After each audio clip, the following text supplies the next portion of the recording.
Hiya, welcome back. We're going to carry on with Chapter 2, The She-Wolf of White Fang by Jack London. Obviously, we're going to read it, and if you've got the book, read along with us if you want. If you haven't and you just want to listen to the story, then sit back and enjoy. You know, if you're a kid and you want to get to sleep, listen to us reading. Do you want to go ahead? We'll be only doing 10 pages. Chapter 2 has 20 pages. We'll be only reading 10 pages, so we might leave you on a cliffhanger. So basically, it's in the middle of the chapter. Yeah, it's in the middle of the chapter. Do you want to start off, Ava? Yes, thank you. Chapter 2, The She-Wolf. Breakfast eaten and the slim camp outfit lashed to the sled. The men turned their backs on the cheery fire and launched out into the darkness.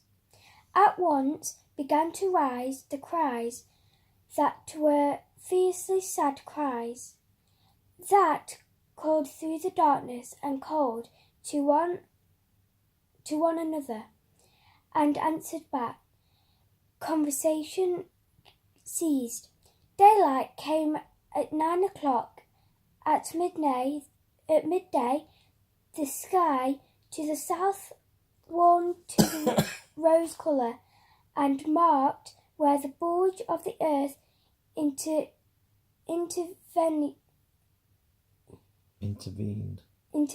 between the meridian sun and the northern world. But the rose colours swiftly faded.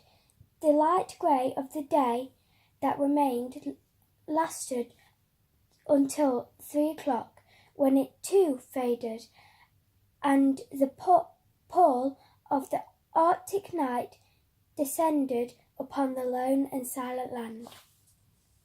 As the darkness came, the hunting cries to the right and the left and the rear drew closer, so close that more than once they sent surges of fear through the toiling dogs, throwing them into short-lived panics.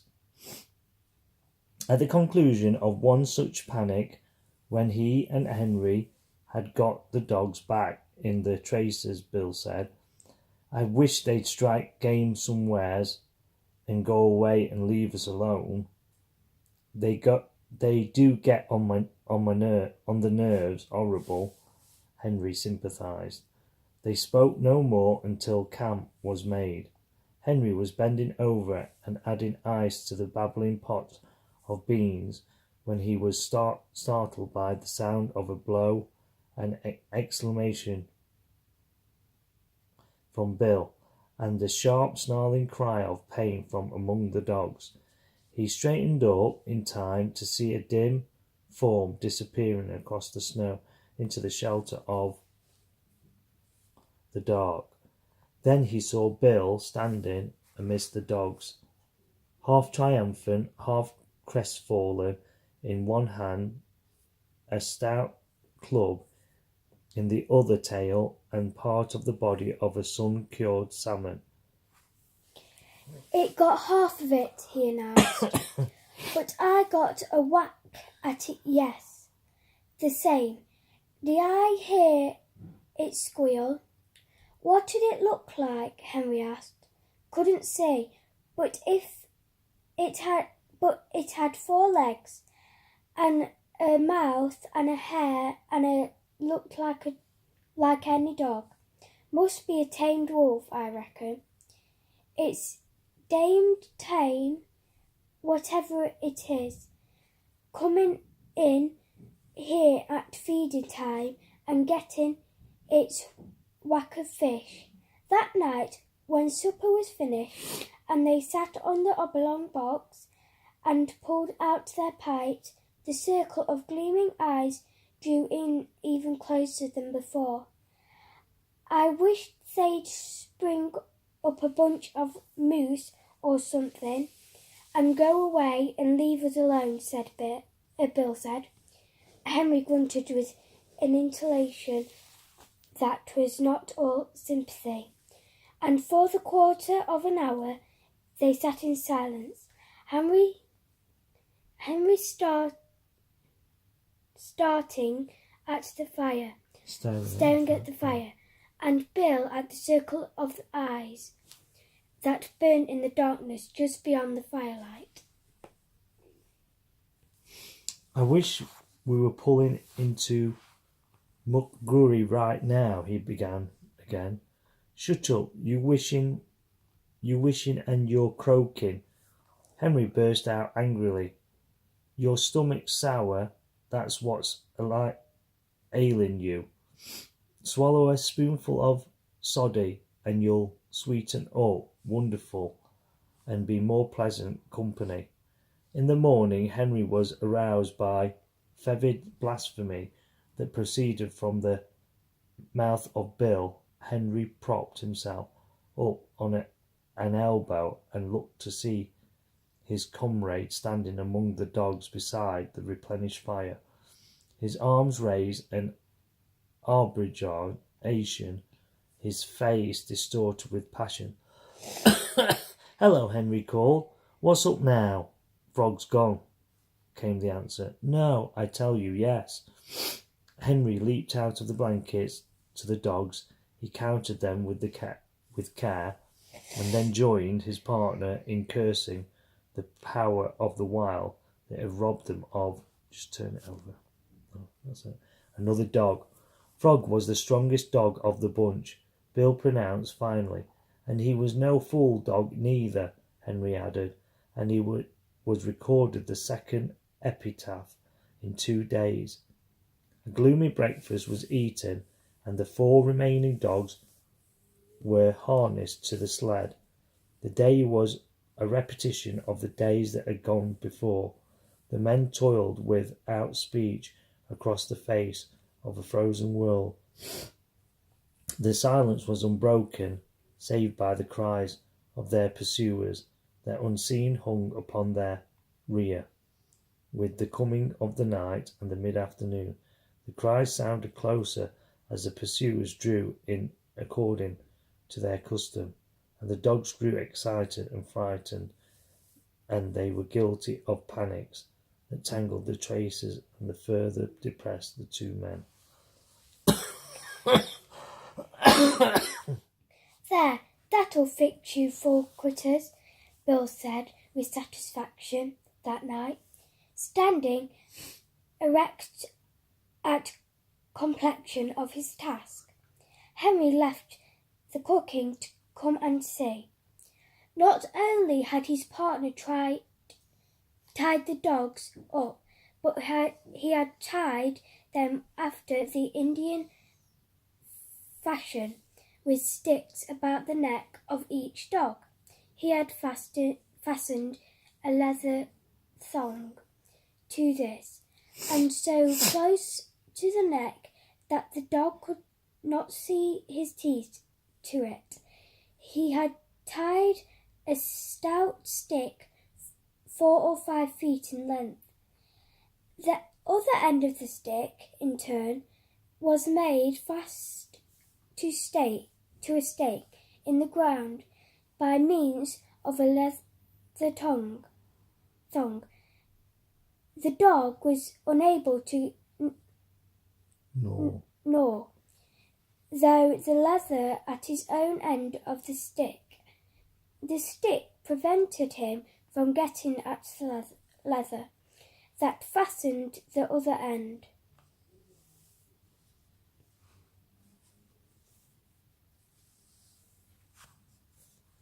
Henry nodded his head approvingly.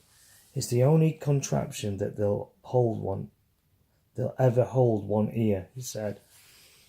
He can gnaw through leather as clean as a knife, and Jess about half as quick. They'll all be here in the morning, hunkadory. You, Jess, bet they will, Bill affirmed.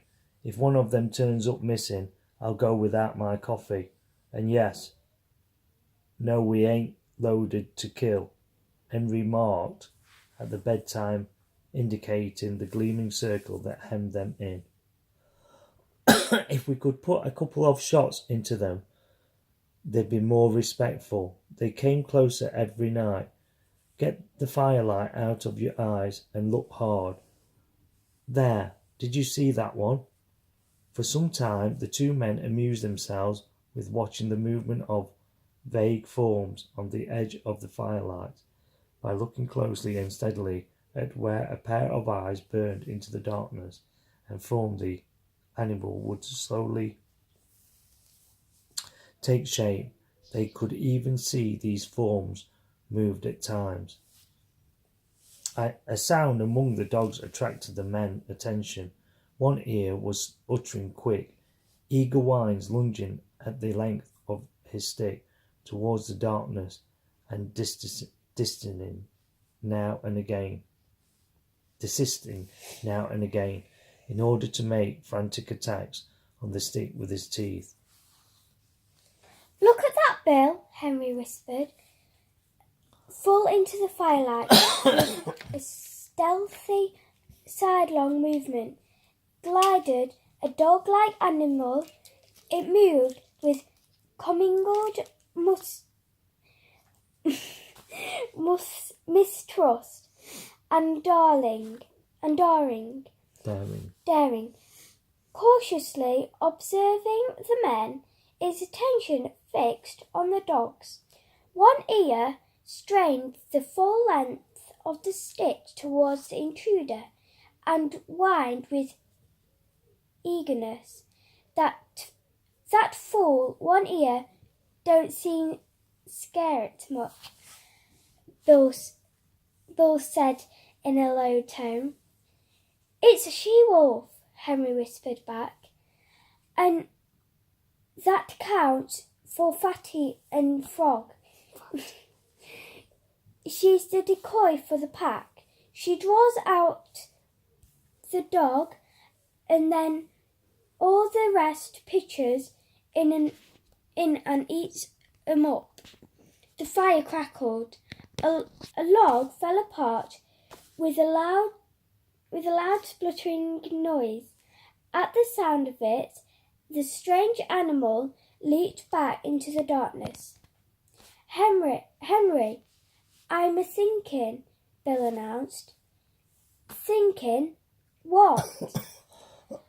"I'm thinking that was the one I lambasted with the club. Ain't the slightest doubt in the world," was Henry's response.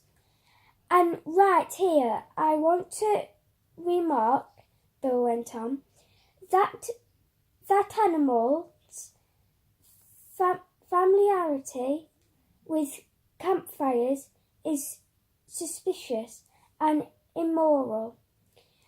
It knows for certain more'n a self-respecting wolf ought to know," Henry agreed. "A wolf that knows enough to come in with the dogs at feeding time has the experiences." Difficult, isn't it, this? "Oi, villain. Old villain had a dog once that run away with the wolves. Bill cogitates aloud. I ought to know. I shot it out of the pack in a moose pasture over on Little Stick. And old villain cried like a baby. Hadn't seen it for 3 years, he says. Been with the wolves all that time.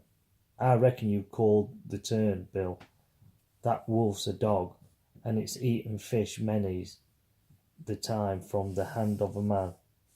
And if I get a chance at it, that wolf that's a dog be jest me," Bill declared. "We can't afford to lose no more animals." "Well, you've only got 3 cartridges," Henry objected. "I'll wait for a dead sure shot," was the reply. In the morning, Henry renewed the fire and cooked breakfast to accompaniment of his partner snoring. "You were sleeping, Jess? Just comfortable for anything. Henry told him as he rooted him out for breakfast, I hadn't the heart to rouse you. Bill began to eat sleepily. He noticed that his cup was empty and started to reach for a pot, but the pot was beyond arm's length and beside Henry. Say, Henry, he chided gently, ain't you forgot something? Henry looked about with a great carelessness and shook his head.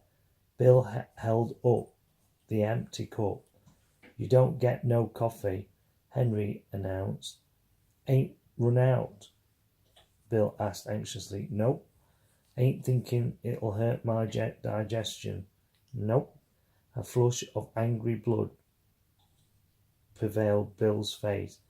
Then it's just warm and anxious I am to be hearing. You explain yourself, he said. Spanker's gone, Henry answered. Without haste, with the air of the one resigned to misfortune, Bill turned his head and from where he sat counted the dogs. How'd it happen? He asked